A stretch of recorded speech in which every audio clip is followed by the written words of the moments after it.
Never has a fight as anticipated as this one ever ended in such a decisive fashion. In 2021, Mexican superstar Saul Canelo Álvarez took on the man from Britain, Billy Joe Saunders. Now in this fight, Saunders did manage something that Matthew Hatton, Amir Khan, Liam Smith, Rocky Fielding, and Callum Smith didn't. He made Canelo work. For those who already know the outcome of this, you'll remember this fight wasn't as easy as some people thought, but it also wasn't as close as others made it out to be when it was stopped. Commentators made some interesting comments about that, but when the winner's hand was raised, it was well-deserved. Going into the fight, there were two big storylines. The first was that Canelo supposedly struggles against left-handed southpaw fighters, and the second was that Saunders was slick enough defensively to give Canelo trouble with his constant, but not super fast pressure. But there was a problem with these theories. Canelo hadn't really faced a good southpaw since Cuban fighter Erislandy Lara back in 2014. And of course, Canelo had improved his ability to deal with fighters who keep their distance ever since his loss to Mayweather. So these problems didn't seem like problems at all. Turns out they weren't, unfortunately for Billy Joe. Canelo didn't have issues with Saunders being a southpaw. What was tricky for a bit was Saunders' movement and defense, but only after he seemed to remember something important. Saunders had argued before the fight for a bigger ring, 22 feet, and he got what he wanted. Yet when the fight started, it looked like he'd forgotten he had that extra space. Now, it's true that Saunders was a slippery, hard-to-hit defensive fighter when he was in shape and focused. But against Canelo, sometimes it seemed like he didn't have enough space, even though he avoided getting pinned on the ropes most of the time. He'd attack, then try to pivot and escape around Canelo. But Canelo had it figured out early. He tracked Saunders' movements and hit him to the body or head whenever he ducked down. To make things worse, Canelo's power and speed were obvious from the start, and Saunders didn't have an answer. He seemed hesitant, biting on Canelo's feints and staying on defense. Without any real offensive pressure from Saunders, Canelo started winning the battle of footwork, cutting off Saunders' usual escape routes as a southpaw and pushing him closer to the ropes. But then, around the fourth or fifth round, Saunders adjusted. He started using his jab more to keep Canelo busy and made his defensive moves smoother. Instead of trying to pivot tightly around Canelo, he backed out at better angles, kept more distance, and kept his eyes on Canelo. As a result, Canelo started missing more often. Saunders was starting to loosen up a bit. Earlier in the fight, Canelo had no problem landing his left hook to Saunders' body when Saunders tried to escape.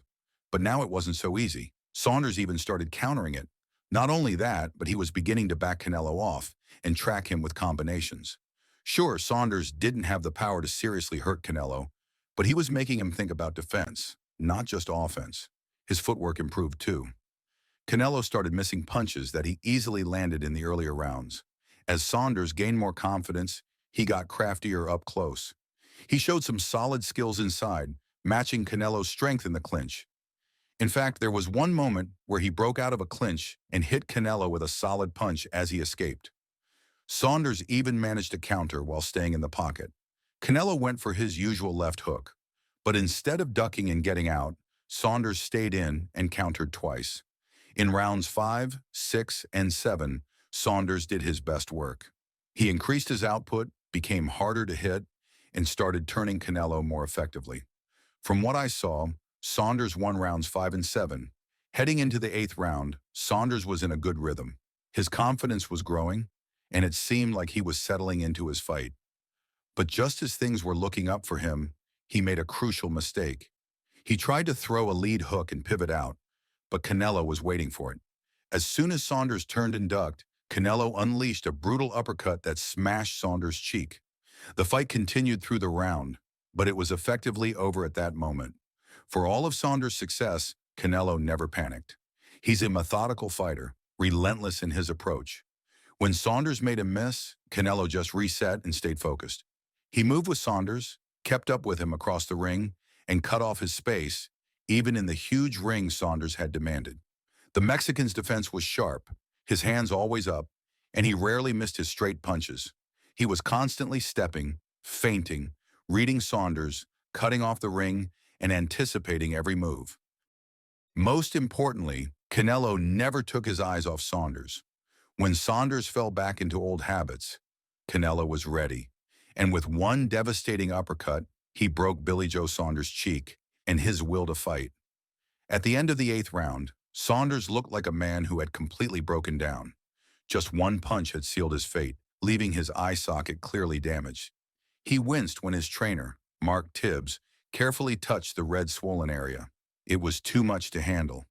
Tibbs made the tough call to stop the fight, and Saunders dropped his head under a wet white towel. The surrender was final, and there was no other option. Billy couldn't see. Mark wouldn't let him come out, said Eddie Hearn, the promoter who had just set a new record for American indoor attendance at the fight. Álvarez stood coldly in his victory, while Saunders could barely bring himself to touch gloves in the post-fight moment. There was no fake friendliness between them, no long hug of mutual respect, no shared sense of suffering. That made the loss feel even heavier. It felt uncomfortable, almost indecent in those final moments. Saunders had talked a big game before the fight, but Canelo Álvarez is not the kind of man to forget that. He's serious and laser-focused on his business. For Saunders, the defeat was humbling, and no joke could heal the wounds. His damaged eye was only part of what he had lost.